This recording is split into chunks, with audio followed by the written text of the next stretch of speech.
どうもいつもお世話になっております。抜け丸です。今回はアルカディア0式ライトヘビー級4前半の解説動画になります。解説としては、このような図解を用いてギミックの理解を深める内容になっております。また、この動画が必ずしも最適解ではない可能性がありますのであらかじめご了承ください。先に今回設置したフィールドマーカーの位置をご紹介します。一つの参考にしてください。それではよろしくお願いします。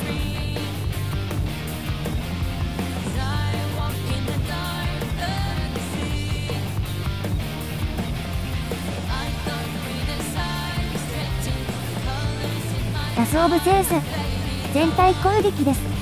しっかり軽減をしましょう。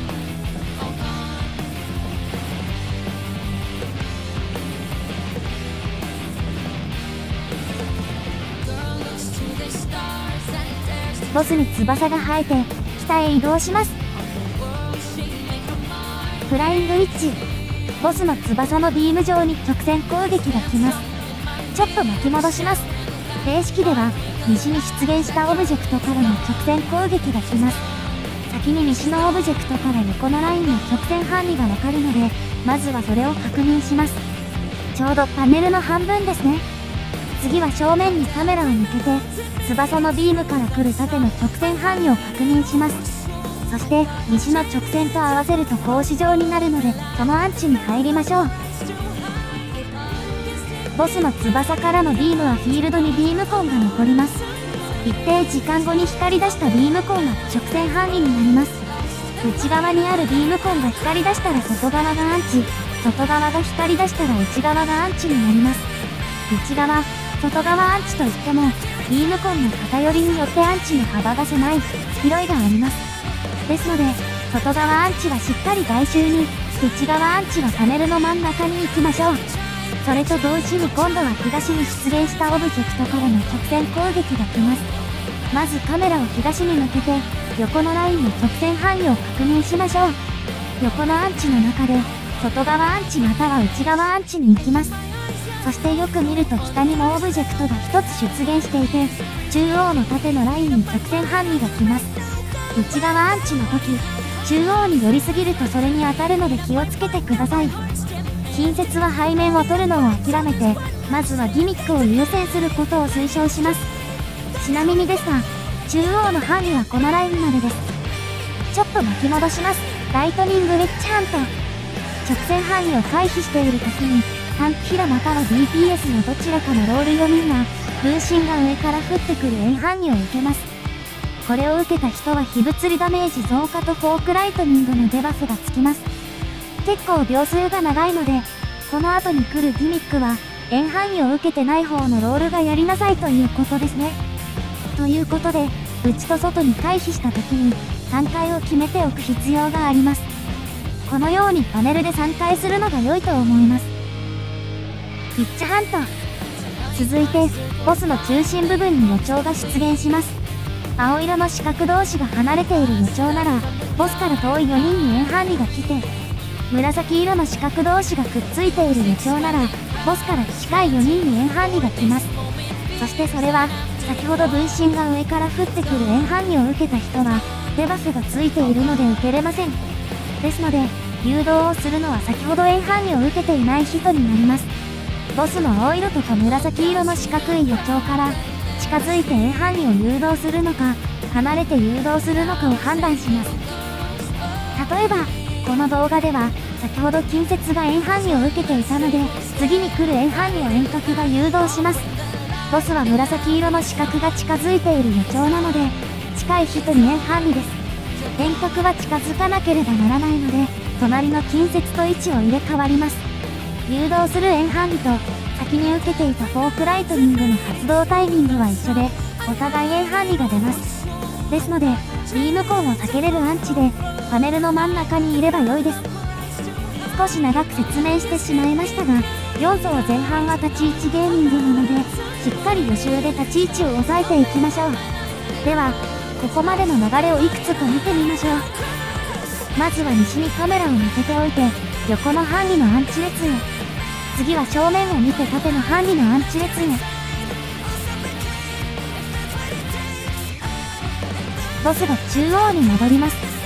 今度は東が見えるようにカメラを向けておいて、横の範囲のアンチ列へ。ビームコンの光っているところを確認し、外側が光っているので、内側アンチ。ただし、真ん中の縦列の直線範囲が来るので気をつける。分身が降ってきてないので誘導役。紫色の予兆なので近づく誘導。もともとボスに近いパネルなのでそのまま。先ほど内側アンチだったので、外側アンチへ移動。もう1パターン。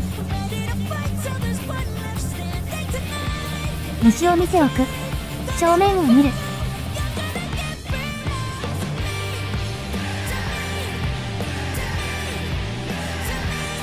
東とビームコンを見ておく。内側が光っているので外側に行く。円範囲を受けたのを確認。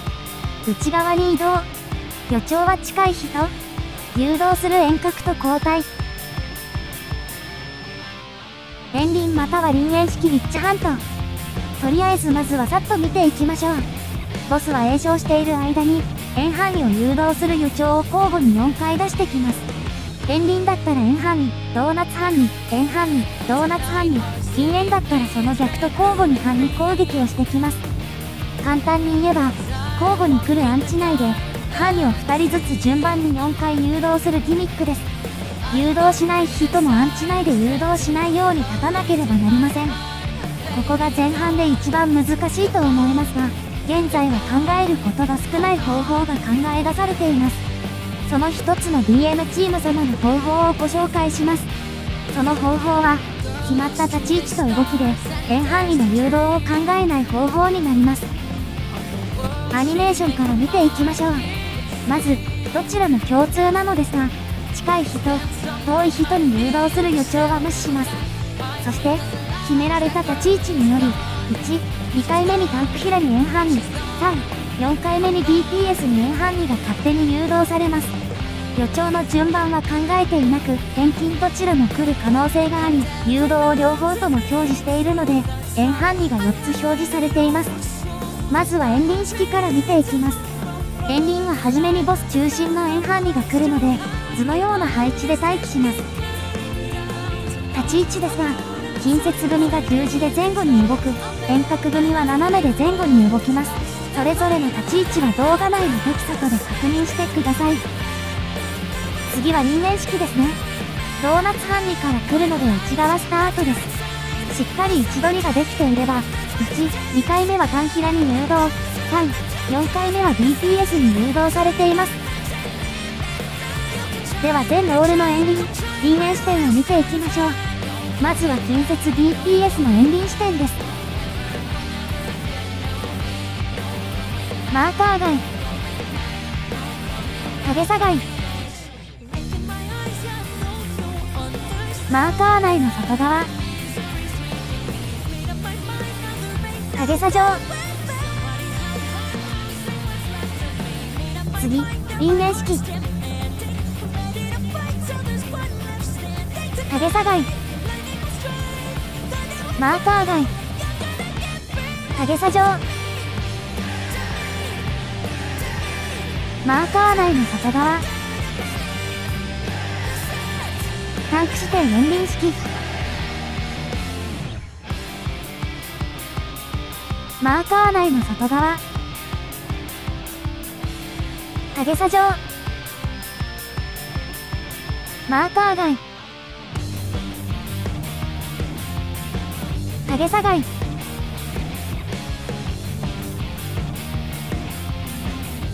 タンク視点輪円式。影差上。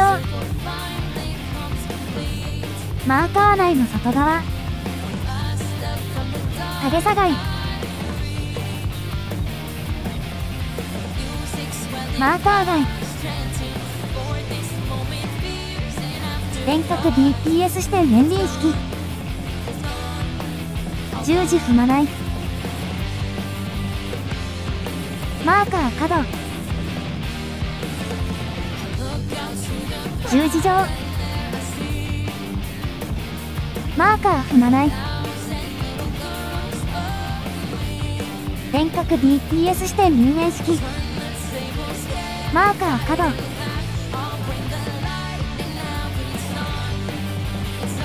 十字踏まない。マーカー踏まない。マーカーを踏まないように遠い円範囲を誘導するはずが、マーカーを踏んでいるので、対角のひらに円範囲が飛んでいます。誘導順を見ていない代わりに、このように立ち位置が重要になります。十字状。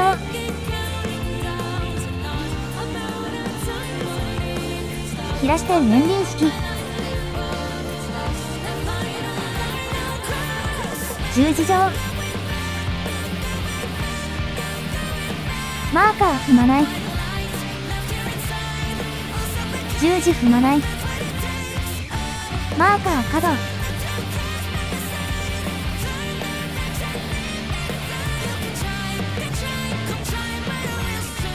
平視点入園式。マーカー踏まない。マーカー踏まないっていう位置なんですけど、ほんと後ろのドーナツハンディとの間なのでとても隙間が狭いです。十字状。マーカー角。十字踏まない。ラスオブゼウス。全体攻撃です。しっかり軽減をしましょう。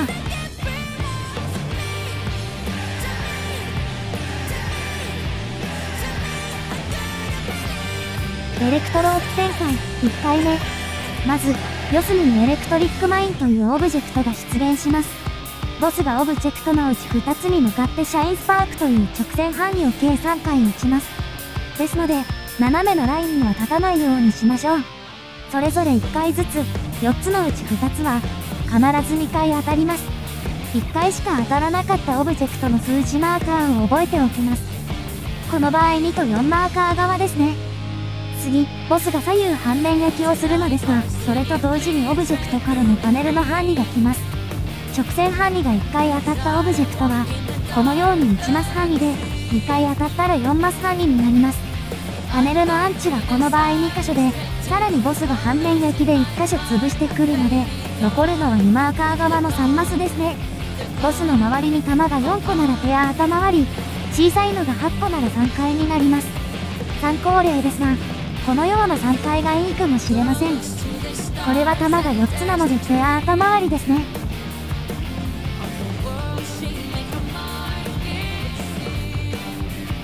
ウィケットジョルト。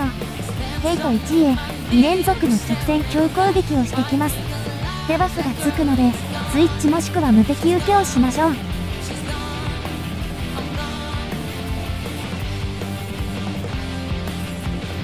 エレクトロープ展開2回目。継承完了で、蓄積装置というデバフが全員につきます。そのデバフは、タンクヒラと DPS4 人のうち、各ロールで2人ずつ遅いデバフと速いデバフがつきます。あと、フィールドが25分割されます。今度は自身がエレクトロープ1回目のオブジェクトのようになり、ボスからシャインスパークという直線範囲が来るので8方向に3回します。自分が何回ビームが来たのか覚えておきましょう。1回、2回、3回ですね。ビームは必ず、速いデバフは2回か3回、遅いデバフは1回か2回来ます。このデバフはカウント0で、蓄積された都市分、パネルの範囲が拡大します。速いデバフは2回か3回なので、4マスと9マス分のパネル範囲を出します。ライトニングゲージ。ボスがフィールドにパネル範囲予兆を出します。東西南北はランダムですが、必ずこの形で出してきます。ここの真ん中の空いているところに遅デバフが集合します。予兆の T を北とし、西側にタンクヒラの早デバフ、東に DPS の早デバフが範囲を捨てに行きます。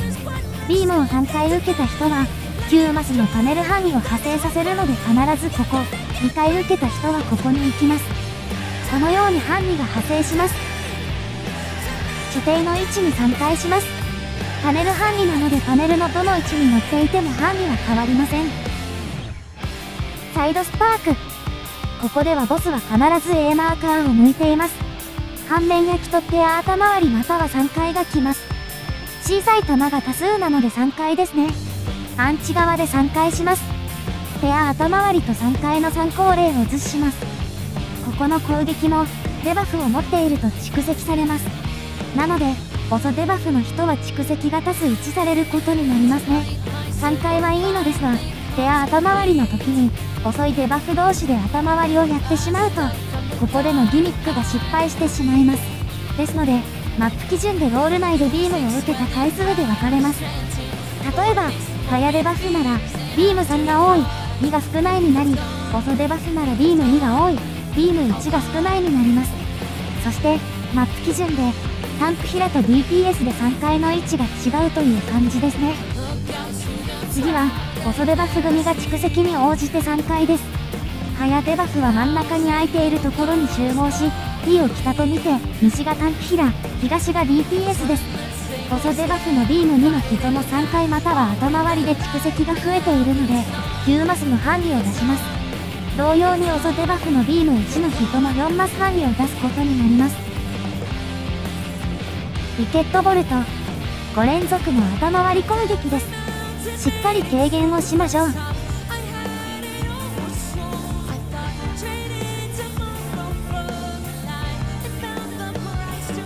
4クラスター、詠唱完了で4人にポジトロン、4人にメガトロンのデバフが3スタックされます。この後、自分のデバフとは逆の色のビームを受けて、このスタックを消していきます。大砲をフィールドに打ってきて、フィールドの3列がなくなります。これ、ダメージがすごい痛いので粘らないでさっさと移動しましょう。3発で締めるかもです。影さを見るとどちらに行けばいいかの判断がしやすくなります。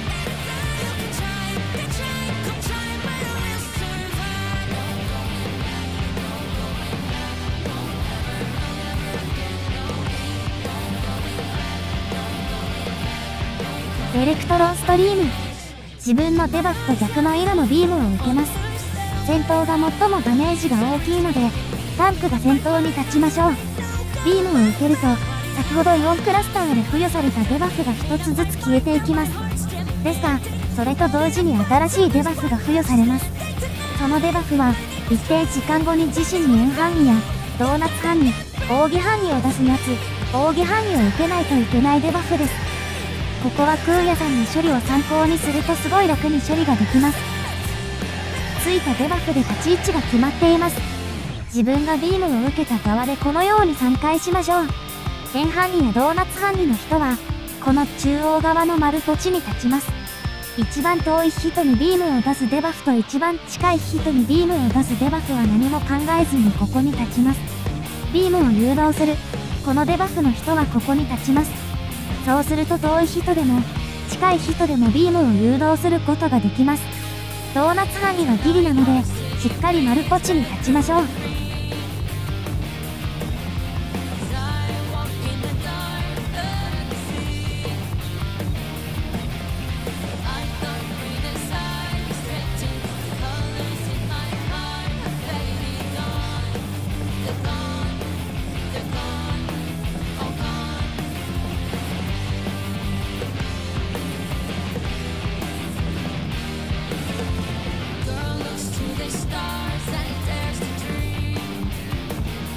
ヘイト1へ2連続の直線強攻撃をしてきます。デバフがつくので、スイッチもしくは無敵受けをしましょう。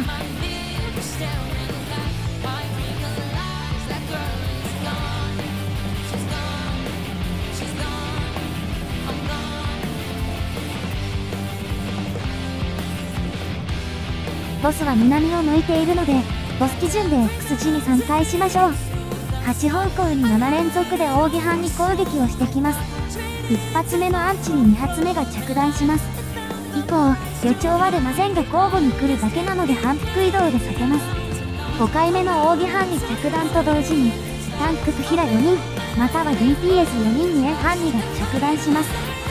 5回目の扇の時に円範囲を受けていないペアの人が前に出て、ダメージを軽減しましょう。最後、7回目の扇範囲が来るので忘れずに避けましょう。それを2セット繰り返したらフェーズ以降です。